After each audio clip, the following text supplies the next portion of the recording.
Você já percebeu quantos filmes, músicas, jogos e até memes falam sobre o fim do mundo? Por que essa romantização do colapso? Talvez porque lá no fundo a gente sabe que ele já começou. A OMS nos diz que transtornos mentais aumentaram 25% após a pandemia. Pesquisas mostram que a geração Z é a mais cética em relação ao futuro, e a maioria acredita que o mundo será um lugar pior daqui a 20 anos. Enquanto isso, a Netflix encomendou mais de 15 produções com cenários de colapso nos últimos 2 anos. Isso não é simplesmente uma coincidência, mas sim uma demanda. Para abordar um tema tão tenebroso, precisamos ser realistas. Não é de hoje que esse papo de fim dos tempos habita o imaginário da população. Guerra Fria, 2 Minutes to Midnight, virada do milênio, 2012. Enfim, já passamos por vários períodos assim na nossa história. O próximo checkpoint seria o grande reset de 2030, segundo os conspiracionistas. Se já passamos por isso tantas vezes, por que a gente continua voltando para esse cenário de temer o apocalipse? Essa questão ela não é tão simples quanto dizer que é porque está na Bíblia ou porque estudos científicos apontam que a gente pode ter um colapso ambiental. Na verdade, ela envolve muito mais camadas de complexidade do que as pessoas vivenciam hoje, do que aparece na superfície. Eu vou tentar falar um pouco a respeito dessas camadas. Acho que o primeiro ponto é a evolução tecnológica e a sensação que a nossa geração tem de estagnação, ou até de regresso mesmo. Nas gerações anteriores a gente estava sempre caminhando para alguma coisa, e agora parece que a gente chegou lá, só que o lugar que a gente chegou não era muito bem o que a gente esperava. Economicamente a gente vive um período bastante complicado, onde pela primeira vez a gente vai ter a nova geração sendo mais pobre do que a anterior. Isso envolve diversas políticas aí de moeda fiduciária e perda de lastro na moeda, que eu não vou entrar nesse vídeo porque senão ele vai perder o foco, mas eu acho que esse é um ponto importante. As pessoas trabalham mais e ganham menos nos dias de hoje do que era há 30, 40 anos atrás. Outro ponto também fortemente influenciado pela tecnologia é a falta de conexão real entre as pessoas, que ela acabou sendo substituída muito mais por redes sociais como Instagram, TikTok, Facebook. E até o Tinder, para você se relacionar, né, com as pessoas foram se distanciando na vida real, de certa forma se conectando na internet. Só que agora a gente vê o movimento ao contrário, né? A gente vê que muitas redes sociais estão se tornando fruto de bots e de vendas apenas, e perdendo aquela essência de realmente ser uma coisa para socializar. A rede social hoje em dia é muito mais um mercado para prender sua atenção, né? Movido por Reels, TikToks e algoritmos que querem te prender lá para te vender anúncios e vender produtos, do que realmente você se conectar com pessoas que você conhece ou não conhece.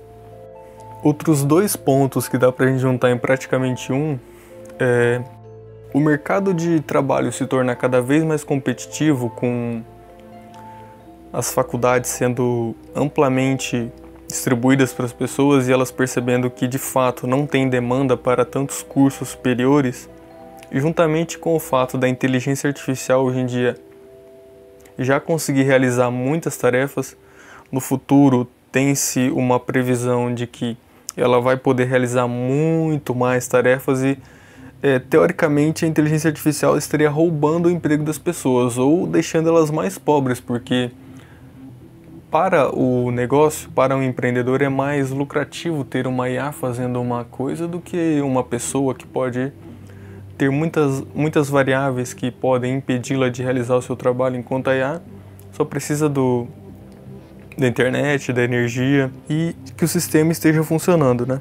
Ou seja, as pessoas vivem de certa forma uma tensão de que, mesmo que elas invistam muito tempo, muita dedicação em uma carreira, elas não vão conseguir ser retribuídas de maneira que elas esperam. Tanto que a gente tem muitas piadas e brincadeiras, né, que engenheiros são Ubers, não tem lugar para tantos médicos, nem para tantos professores de história. Inclusive, acho que Eu vi em algum vídeo que professores de história são a maior commodity que tem, que não tem trabalho para tantos professores de história. Ninguém quer fazer professor de física, né? Outro ponto que é importante levar em consideração também é o fato de que você abre o jornal, por exemplo, ou então você acaba recebendo isso pelas redes sociais, quem não assiste muita TV, notícias quase que diárias sobre guerras entre países que têm bombas nucleares, como Rússia, Estados Unidos, Israel, Irã, Ucrânia, Taiwan, China. Você tem diversos conflitos acontecendo no mundo todos os dias, e isso deixa as pessoas sempre em alerta, sempre pensando que uma guerra no futuro é inevitável. Eu até já pedi para o ChatGPT para ele me dar a probabilidade de uma guerra, e ele disse que existe cerca de 40% de chance de probabilidade de uma guerra que envolva vários países nos próximos 10 anos. Então, faz sentido as pessoas temerem, de fato, um inverno nuclear. Daí a gente pega todos esses fatores e soma com a inerente, né, falta de propósito natural do ser humano, que já vem há muitos anos, não é de hoje, mas hoje parece que isso fica mais evidente, porque as pessoas têm distrações cada vez mais artificiais. As pessoas não têm um propósito mais simples e definido, porque hoje a gente tem muita informação, né? A gente sabe coisas do mundo todo, e isso acaba com a nossa saúde mental. A gente pensar o quão fraco a gente é, insignificante perante as coisas que acontecem todo santo dia. De certa forma, as pessoas veem o apocalipse não exatamente como a destruição, né? Como uma forma de purgar o planeta mesmo, como uma forma de recomeçar, talvez. Isso me leva ao próximo tópico, que é o apocalipse como uma esperança. Talvez você já tenha visto aquele meme do cada dia que passa o apocalipse deixa de se tornar uma ameaça e começa a ser uma esperança. Toda brincadeira tem um fundo de verdade. Não que eu pense que essas pessoas de fato querem um cataclisma global, ou a destruição, ou a morte, mas sim que essas pessoas pensam de fato em um recomeço para a vida na Terra, né, para as pessoas. E ter o apocalipse como uma espécie de salvador alimenta alguns tipos de ilusão que eu vou falar agora. A primeira delas seria a ilusão da inexistência, né? Da certeza de um descanso ou de um arrebatamento para quem acredita. O fim daquela corrida de rato sem validação, sem pódio, sem troféu, sem precisar ficar de fato numa competição incessante que a vida coloca a gente. Acho que muitas pessoas anseiam por esse descanso de não ter que se provar todo santo dia. Mas a verdade é que tem pessoas que devem gostar disso. Mas acho que a pessoa só gosta depois que ela começa a vencer. Outra ilusão bem interessante é a do sobrevivencialismo. Que, não sei se vocês já viram no TikTok, tem um nicho próprio desse, onde os caras, eles cavam um buraco no chão, fazem bunkers. Sobrevivencialismo de nível série de Netflix, com mantimentos, armas de fogo, um mundo vasto para ser explorado, onde iria imperar a lei do mais forte, né? Ou a do mais adaptável. Não sei se esse pessoal assistiu muita série ou o que acontece, mas eu até consigo compreender. Acho que seria bem interessante você se imaginar em um cenário pós-apocalíptico, onde existem pouquíssimas pessoas e existem recursos para você poder sobreviver, e você fica aí nessa luta diária para cuidar de seus entes queridos. Eu acredito que tem muita pessoa que, lógico que os caras não vão falar isso abertamente, mas tem pessoas que eu acho que desejam isso. Exatamente, desejam que, sei lá, o mundo deixe de existir como sociedade, que sobrevivam pouquíssimas pessoas para eles poderem ficar nesse playground. Não se importe. A melhor maneira de lidar com o fim do mundo é simplesmente não se importar com ele. Que diferença faz para você saber que países estão em guerra, ou qual o novo imposto que o governo federal criou na sexta-feira? Ou então que infelizmente alguma tragédia aconteceu e pessoas inocentes acabaram morrendo.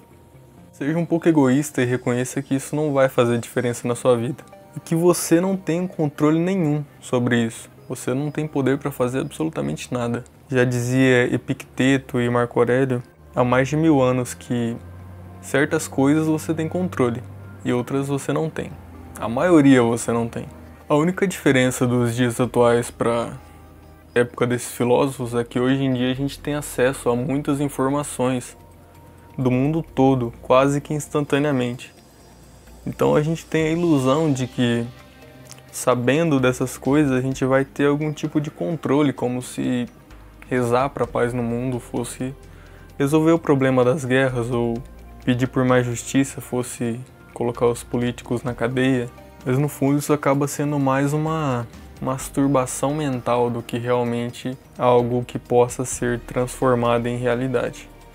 A única coisa que pode acontecer com você sabendo tudo isso é você ficar mais ansioso e prejudicar mais ainda a sua saúde mental. Então, o conselho que eu dou para você é: admita que o mundo já acabou.